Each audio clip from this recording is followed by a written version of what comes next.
సాయి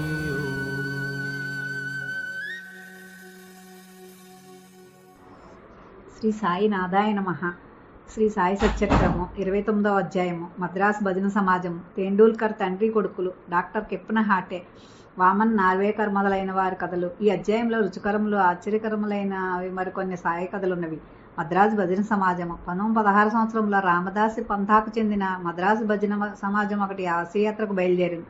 అందులోని ఒక పురుషుడు, అతని భార్య, అతని కుమార్తె, అతని వదినియు నుండిరి. వారి పేర్లు తెలియవు. మార్గమధ్యమున వారు అహ్మద్నగర్ జిల్లా కోపర్గాం తాలూకాలో సిరిడి అని గ్రామం సాయినామ అని యొక్క గొప్ప యోగీశ్వరుడు ఉన్నారనియు, వారు పరబ్రహ్మ స్వరూపములనియు, ప్రశాంతులనియు, ఉదార స్వభావులనియు, భక్తులకు ప్రతిరోజు ద్రవ్యం పంచిపెట్టేదనియు, విద్యావంతులు కళా కుశలతలను బట్టి యథోచితముగా సత్కరించుదురనియు వినిరి. ప్రతిరోజు దక్షిణ రూపంగా చాలా డబ్బు వసూలు చేసి దానికి భక్త కొండాజీ కూతురు 3 ఏండ్ల ఆమెనికి ₹1, ₹2 నుంచి ₹5 వరకు, కొందరికి జమాలికి ₹6, ఆమెన్ తల్లికి ₹10 మొదలుకొని ₹20 వరకు, కొందరు భక్తులను ₹50 వరకు బాబా ఇచ్చిచుండిరి. ఇదంతా విని సమాజము సిరిడి వచ్చిన ఆగి మంచి భజన చేశాను. వారి మంచి పాటలు పాడిరి. కానీ లోలోన ద్రవ్యం నాశించుండిరి. వారిలో 3 పేరాస గలవారు. యజమానురాలు మాత్రవట్టి స్వభావం కలది కాదు. ఆమె బాబాయ్ యందు ప్రేమ గౌరవములు కలది. ఒకనాడు మధ్యాహ్నహారం జరుగుచుండగా బాబాయ్ ఆమె భక్తి విశ్వాసంలో ప్రీతి చెంది ఆమె ఇష్టదైవం యొక్క దృశ్యం ప్రసాదించెను. ఆమెకు బాబా శ్రీరాముని వలె కనిపించెను, కానీ ఇతరులకు మామూలు సాయినాథుల వలె కనిపించెను. తన ఇష్టదైవమును చూసి ఆమె మనసు కరిగాను. కండ్ల నుండి ఆనంద బాష్పములు కారుచుండగా ఆమె ఆనందంతో చేతులు తట్టాను.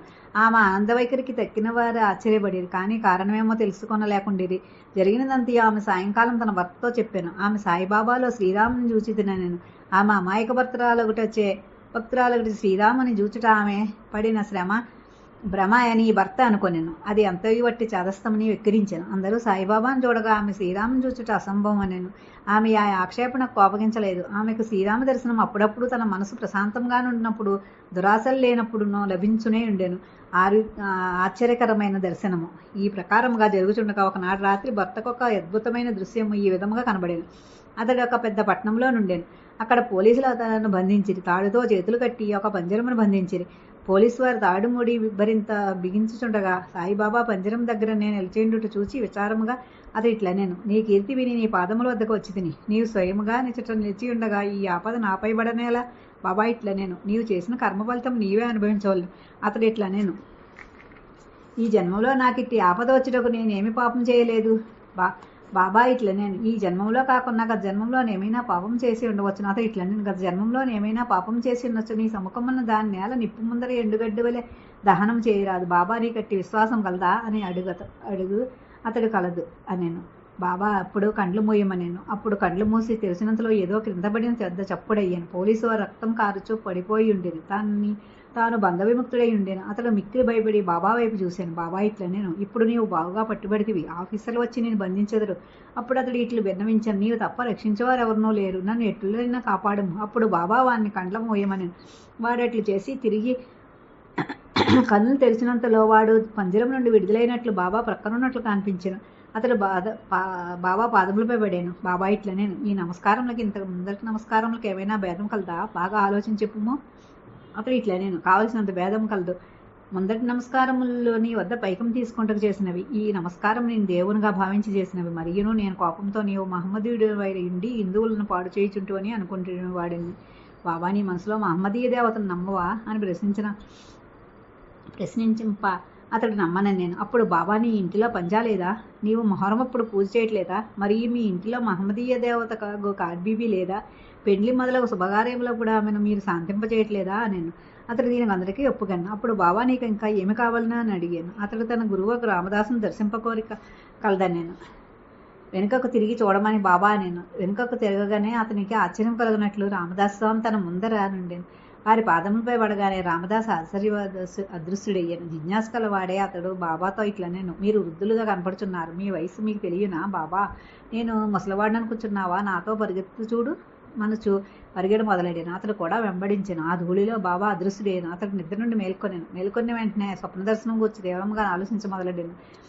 వాని మనోవైఖరి పూర్తిగా మారి బాబా గొప్పదనమును గ్రహించను. అటు వెంబట వాని సంశయ వైఖరి పేరాస పూర్తిగా తొలగిన. బాబా పాదములపై అసలైన భక్తి మనమును ఉద్భవించను. ఆ దృశ్యం ఒక స్వప్నమే కానీ అందుగల ప్రశ్నోత్తరం చాలా ముఖ్యమైనవి, రుచికరమైన. ఆ మరుసటి ఉదయం అందరూ మసీదులో హారతి కొరకు గుమిగూడి ఉండగా అతనికి బాబా ₹2 విలువ గల మిఠాయిని ₹2 నగదు ఇచ్చి ఆశీర్వదించాను. అతన్ని మరికొన్ని రోజులు ఉండమనేను. అతన్ని బాబా ఆశీర్వదించి ఇట్లనియే, అల్లా నీకు కావాల్సిన డబ్బునిచ్చును, నీకు మేలు చేయను. అతనికి అతడికి ఎక్కువ ధనం దొరకలేదు, కానీ అన్నిటికంటే మేలైన వస్తువు దొరికింది. అదే బాబా ఆశీర్వాదం. తర్వాత ఆ భజన సమాజంకి ఎంతో ధనము లభించింది. వారి యాత్ర కూడా జయప్రదముగా సాగింది. వారికి ఎట్టి కష్టములు ప్రయాణ మధ్యమున కలగలేదు. అతను క్షేమంగా ఇల్లు చేరేది. వారి బాబా పలుకుల ఆశీర్వాదములు వారి కటాక్షముచే కలిగిన ఆనందం గూర్చి మనమును చింతించుండేది. తన భక్తులకు వృద్ధి చేయుటకు వారి మనస్సులను మార్చుటకు బాబా అవలంబించిన మార్గంలోనొకటి చూపటానికి ఈ లీల ఉదాహరణ. ఇప్పటికీ నిట్టి మార్గములను బాబా అవలంబించున్నారు. తెండూల్కర్ కుటుంబం. బాంద్రాలో తెండూల్కర్ కుటుంబం ఉండేను. ఆ కుటుంబం వారందరూ బాబా యందు భక్తి కలిగి ఉండేది. సావిత్రిబాయి తెండూల్కర్ శ్రీ సాయినాథ భజన అను ఆ మరాఠీ గ్రంథంలో 800 అభంగముల పదములతో ప్రచురించిన. దానిలో సాయిలీలన్నీ వర్ణింపబడిన. బాబా యందు శ్రద్ధాభక్తులు గలవారు దానిని తప్పక చదవవలను. వారి కుమారుడు బాబు తెండూల్కర్ వైద్య పరీక్ష కూర్చుని వాళ్ళని రాత్రింబవులు కష్టపడి చదువుచుండాను. అతడు కొందరు జ్యోతిష్కులు సలహా చేశాను. వారు అతని జాతకమును చూసి ఈ సంవత్సరం గ్రహంలో అనుకూలంగా లేవని చెప్పిరి కనుక ఆ మరుసటి సంవత్సరము పరీక్షకు కూర్చుని వాళ్ళని అట్లు చేసిన తప్పక ఉత్తీర్ణుడని చెప్పిరి. ఇది విని అతని మనస్సుకు విచారం అశాంతి కలిగిన. కొన్ని దినముల తర్వాత అతని తల్లి షిరిడీకి పోయి బాబాను దర్శించాను. ఆమెను బాబాకు అనేక విషయంతో పాటు తన కొడుకు విచారగ్రస్తులైన సంగతి కూడా చెప్పాను. ఇది విని బాబా ఆమెతో ఇట్లా నిన్ను నా ఎన్ని నమ్మకం నుంచి జాతకములు వాని ఫలితములు సాముద్రిక శాస్త్రజ్ఞుల పలుకులు ఒక ప్రక్కకు తోసి తన పాఠమును చదువుకొనమని చెప్పము. శాంత మనసుతో పరీక్షకు వెళ్ళమను. అతడు ఈ సంవత్సరం తప్పక ఉత్తీర్ణుడు. నా ఎందే నమ్మకం ఉంచమనము, నిరుత్సాహం చెందవద్దనము. తల్లి ఇంటికి వచ్చి బాబా సందేశం కొడుకు వినిపించాను. అతడు శ్రద్ధగా చదివాను. పరీక్షకు కూర్చొని వ్రాత పరీక్షలో బాగుగా వ్రాసాను. కానీ సంశయంలో మునిగి ఉత్తీర్ణుడు కావాల్సిన మార్కులు రాననుకున్నాను. కావున నోటి పరీక్ష కూర్చొని ఇష్టపడలేదు. కానీ పరీక్షలకు అతని వెంటపడేది. వ్రాత పరీక్షలో ఉత్తీర్ణ అయినని నోటి పరీక్షకు రావాలని నీవు పరీక్షాధికారి కబురు పెట్టాను. ఇట్లు ధైర్యవచనం విని అతడు పరీక్ష కూర్చుని 2 ఉత్తీర్ణ అయ్యాను. గ్రహంలో వ్యతిరేకంగానున్నను బాబా కటాక్షం చే ఆ సంవత్సరం పరీక్షలో ఉత్తీర్ణయ్యాను. సంశయములు కష్టములు మన భక్తిని స్థిరపరచుటకు మనల్ని చుట్టుముట్టును, మనల్ని పరీక్షించను. పూర్తి విశ్వాసంతో బాబాను కొలుచుతూ మన కృషి సాగించినచో మన ప్రయత్నములన్నీ యుద్ధకు విజయవంతమగును. ఆ విద్యార్థి తండ్రి రఘునాథరావు బొంబాయిలో ఒక విదేశీ కంపెనీలో కొలుగుండేను. వృద్ధులు ఒకటొచ్చే సరిగా పనిచేయలేక సెలవు పెట్టి విశ్రాంతి పొందుతున్నాను. సెలవు కాలంలో అతని స్థితి మెరుగుపడలేదు. కావున సెలవు పొడిగించవలని అనుకున్నాను. లేదా ఉద్యోగం నుండి విరమించుకుంటా నిశ్చయించమని తోచాను. కంపెనీ మేనేజర్ అతనికి పింఛను ఇచ్చి ఉద్యోగ విరమణ చేయించవాలని నిశ్చయించాను. మిక్కిలి నమ్మకంతో చాలా కాలం తమ వద్ద ఉద్యోగం చేసిన వాడు కనుక ఎంత పింఛను ఇవ్వవలసినది అది ఆలోచించుండేది. అతని వేతనము నెలకు ₹150. పింఛను అందులో సగము ₹75. కుటుంబం ఖర్చులకు సరిపోదు. కాబట్టి ఈ విషయమే వారందరూ ఆతృతతో ఉండేది. ఈ తుది నిర్ణయం నాకు 15 రోజుల ముందు తెండూల్కర్ భార్యకు బాబా స్వప్నంలో కనిపించి ₹100 పింఛను ఇచ్చి బాగుండనుకున్నాను. అది నీకు సంతృప్తికరమా అనేను. ఆమె ఇట్లు జవాబిచ్చాను. బాబా నన్ను ఎలా అడిగేదవు, మేము నిన్నే విశ్వసించి ఉన్నాము. బాబా ₹100 అని నన్ను అతనికి ₹10 అధికముగా అనగా ₹110 పింఛను లభించాను. తన భక్తులకై బాబా ఇటు విచిత్రమైన ప్రేమానురాగములు ప్రదర్శించేవారు. కెప్టెన్ హాటే బికానేర్లో నుండేవాడు. అతడు బాబాకు కూర్చుని భక్తుడు. ఒకనాడు బాబా అతని స్వప్నంలో కనిపించి నన్ను మర్చితివా నేను. హటే వెంటనే బాబా పాదములు పట్టుకుని బిడ్డ తల్లిని మర్చినచో అది ఎట్లు బ్రతుకును అనుచూ తోటలోనికి పోయి తాజా చిక్కుడుగాయలు తెచ్చి స్వయంపాకమును దక్షిణను బాబా కర్పింపునుండగా అతను మేల్కొనెను. ఇది అంతయ్యో స్వప్నం అనుకొనెను. ఈ వస్తువులన్నింటినీ షిరిడి సాయిబాబా వద్దకు పంపనిశ్చయించుకొని కొన్ని దినముల తర్వాత గ్వాలియర్ వెళ్ళాను. అక్కడి నుండి ₹12 మనీ ఆర్డర్ ద్వారా బొంబాయిలో నుండి అతని స్నేహితునికి పంపి అందులో ₹2తో స్వయంపాకం వస్తువులు చిక్కుడుగాయలు కొని ₹10 దక్షిణ సమర్పించవలను రాశాను. ఆ స్నేహితుడు షిరిడీకి పోయి కావలసిన సామాన్లు కొన్ని, కానీ చిక్కుడుగాయలు దొరకలేదు. కొంచెం సేపటికి ఒక స్త్రీ తలపై చిక్కుడుగాయల గంపను పెట్టుకొని వచ్చాను. అతడు చిక్కుడుగాయలు కొని స్వయంపాకం సిద్ధం చేసి కెప్టెన్ హటే పక్షం దాన్ని బాబాకు అర్పించాను. నిమోన్కర్ మరుసటి దినము అన్నము కూర చేసి బాబాకు అర్పించాను. బాబా భోజనం చేయనప్పుడు అన్నమ్మ ఇతర పదార్థములను మాని చిక్కుడుకాయ కూరను తినను. ఈ సంగతి స్నేహితుని ద్వారా తెలుసుకున్న హాటే సంతోషంలో కంతు లేకుండాను. పవిత్రం చేసిన రూపాయి. ఇంకొకసారి హఠేకు తన ఇంటిలో బాబా తాకి పవిత్రమనర్చిన రూపాయి నుంచవలనని కోరిక కలిగింది. షిరిడీకి పోవు స్నేహితుడొక్కడు తటస్థపడగా వాని ద్వారా హాటే రూపాయి పంపాను. ఆ స్నేహితుడు షిరిడీకి చేరాను. బాబాకు నమస్కరించిన పిదప తన గురుదక్షిణ వసంగాను. బాబా దాని జేబులో వేసుకున్నాను. తర్వాత హాటే ఇచ్చిన రూపాయిని ఇవ్వగా బాబా దాని వైపు బాగా చూచి తన కుడి చేతి బ్రొటన్ వేలితో పైకెగరవేసి ఆడి ఆ స్నేహితునితో ఇట్లనేను, దీనిని దాని యజమానికి ఊదీ ప్రసాదం కూడా ఇచ్చివేయము, నాకేమీ అక్కర్లేదని చెప్పు, శాంతంగా సంతోషంగా ఉండమను. ఆ స్నేహితుడు గ్వాలియర్లో తిరిగి వచ్చాను. హటేకు బాబా పవిత్రం చేసిన రూపాయి ఇచ్చి తరిగినంతే చెప్పాను. ఈసారి హటే మిక్కిలి సంతృష్టి చెందాను. బాబా సమృద్ధి కలుగజేయనని గ్రహించాను. మనఃపూర్వకంగా కోరుటచే బాబా తన కోరికను యథాప్రకారం నెరవేర్చునని సంతోషించాను.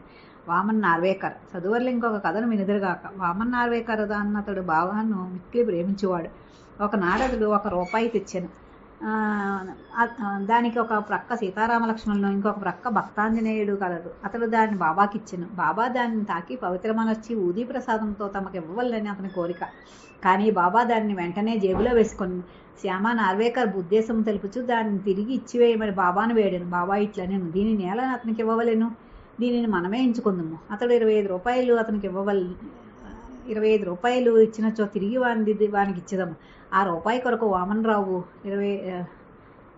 ₹25 వసూలు చేసి బాబా ముందర పెట్టాను. బాబా ఇట్లా నేను, ఆ నాణ్యం విలువ ₹25 కంటే ఎంతో ఎక్కువ శ్యామ, ఈ రూపాయిని తీసుకొను, మన కోసంలో దీన్ని ఉంచుము, దీనిని మన పూజామందిరంలో పెట్టి పూజించుకును. బాబా ఎందులకి మార్గం అవలంబించడం అడుగుట ఎవరికి నేను ధైర్యం చాలకుండాను.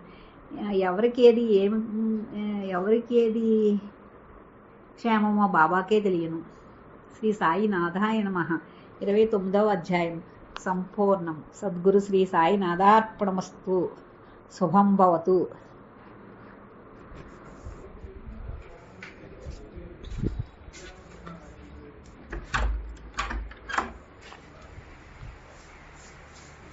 అయితే